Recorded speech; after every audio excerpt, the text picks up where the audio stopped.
You're back watching MSNBC's live coverage. John Edwards coming to the podium with his family, daughter Kate, the younger children, wife Elizabeth. He is going to be suspending his campaign, having not won any of the primaries, placing second in Iowa. John Edwards. Thank you all very much. We're very proud to be back here. During the spring of 2006, I had the extraordinary experience of bringing 700 college kids here to New Orleans to work. These are kids who gave up their spring break to come to New Orleans to work, to rehabilitate houses, because of their commitment as Americans, because they believed in what was possible, and because they cared about their country. I began my presidential campaign here to remind the country that we, as citizens and as a government, have a moral responsibility to each other, and what we do together matters. We must do better if we want to live up to the great promise of this country that we all love so much. It is appropriate that I come here today. It's time for me to step aside so that history can blaze its path. We do not know who will take the final steps to 1600 Pennsylvania Avenue, but what we do know is that our Democratic Party will make history. We will be strong, we will be unified, and with our convictions and a little backbone, we will take back the White House in November, and we'll create hope and opportunity for this country.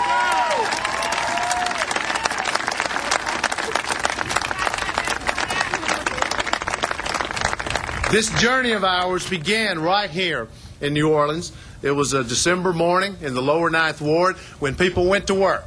Not just me, but lots of others went to work with shovels and hammers to help restore a house that had been destroyed by the storm.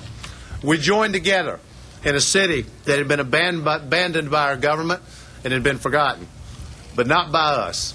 We knew that they still mourned the dead, that they were still stung by the destruction, and that they wondered when all those cement steps and all those vacant lots would once again lead to a door, to a home, and to a dream. We came here to the lower Ninth Ward to rebuild, and we're going to rebuild today and work today, and we will continue to come back. We will never forget the heartache, and will always be here to bring them hope, so that someday, one day, the trumpets will sound in Musicians Village, where we are today, play loud across Lake Pontchartrain, so the working people can come marching in, and those steps once again can lead to a family living out the dream in America. We sat with poultry workers in Mississippi, janitors in Florida, nurses in California. We listened as child after child told us about their worry about whether we would preserve the planet. We listened to worker after worker say that the economy is tearing my family apart. We walked the streets of Cleveland, where house after house was in foreclosure. And we said, we're better than this. And economic justice in America is our cause. And we spent a summer day in Wise, Virginia, with a man named James Lowe, who told us the story of having been born with a cleft palate. He had no health care coverage. His family couldn't afford to fix it. And finally, some good Samaritan came along and paid for his cleft palate to be fixed, which allowed him to speak for the first time, but they did it when he was 50 years old. His amazing story, though, gave this campaign voice. Universal health care for every man, woman, and child in America. That is our cause.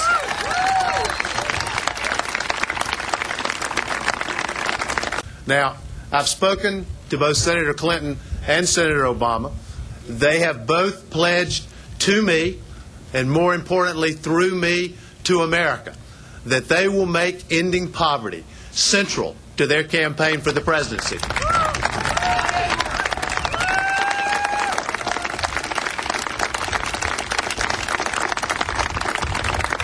And more importantly, they have pledged to me that as President of the United States, they will make ending poverty and economic inequality central to their presidency. This is the cause of my life, and I now have their commitment to engage in this cause. And I want to say to everyone here, on the way here today, we passed under a bridge that carried the interstate where 100 to 200 homeless Americans sleep every night.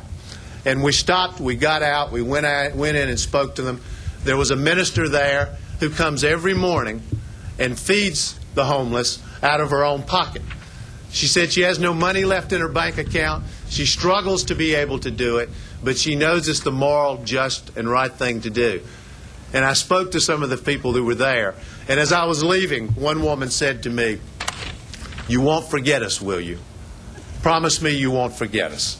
Well, I say to her, and I say to all those who are struggling in this country, we will never forget you. We will fight for you. We will stand up for you.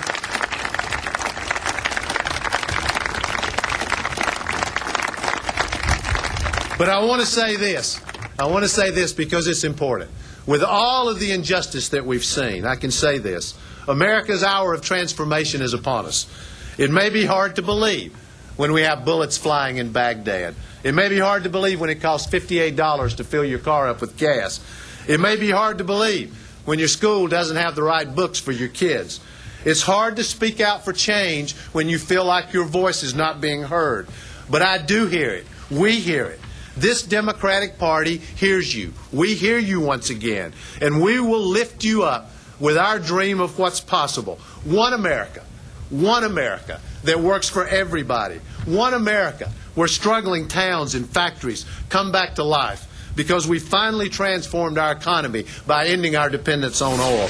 One America where the men who work the late shift and the women who get up at dawn to drive a 2-hour commute, and the young person who closes the store to save for college, they will be honored for that work.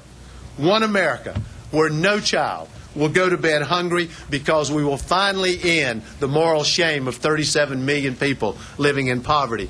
One America where every single man, woman, and child in this country has health care. One America with one public school system that works for all of our children. One America that finally brings this war in Iraq to an end and brings our service members home with the hero's welcome that they have earned and that they deserve.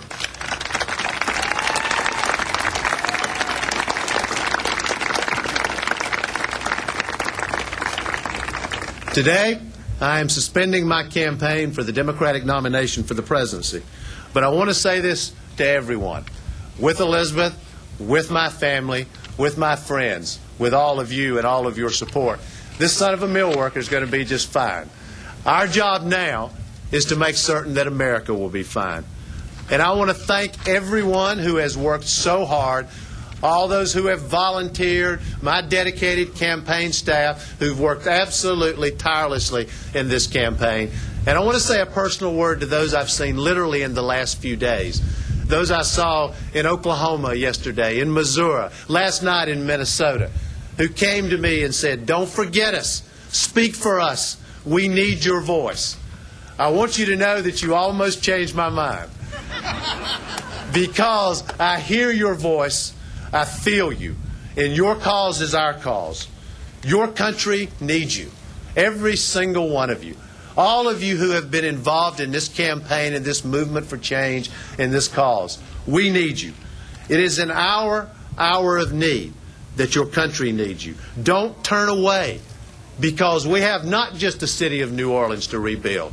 We have an American house to rebuild. This work goes on. It goes on right here in Musicians Village. There are homes to build here and in neighborhoods all along the Gulf. The work goes on for the students in crumbling schools, just yearning for a chance to get ahead. It goes on for daycare workers, for steel workers, risking their lives in cities all across this country. And the work goes on for 200,000 men and women who wore the uniform of the United States of America, proud veterans who go to sleep every night under bridges or in shelters or on grates, just as the people we just saw on the way here today.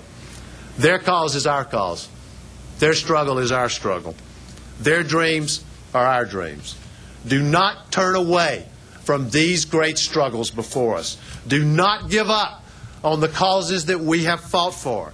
Do not walk away from what's possible, because it's time for all of us together to make the two Americas one. Thank you. God bless you. And let's go to work. Thank you all very much.